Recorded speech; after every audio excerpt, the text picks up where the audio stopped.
You know the feeling. The alarm goes off. You want to get up, but something stops you, and 5 seconds later, the moment is gone. That is your brain doing its job, killing the impulse before you act. Within 5 seconds, it talks you out of everything. Mel Robbins discovered the fix. It is called the 5 second rule. The moment you feel the impulse to act, count down. 5, 4, 3, 2, 1, go.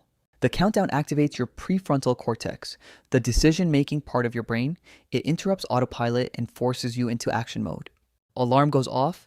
Instead of lying there, 5, 4, 3, 2, 1, you are on your feet. The rule works because movement happens before doubt can. Use it anywhere.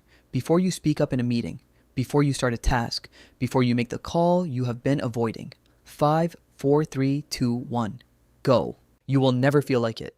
Motivation comes after action, not before. The 5 second rule does not wait for you to feel ready. Do it every day and it becomes automatic. The 5 second rule rewires your brain to act first and think second in the best possible way. 5 seconds. That is all that stands between who you are now and who you want to become. 5 seconds to change everything. So 5, 4, 3, 2, 1, hit subscribe right now. More like this every single week. Go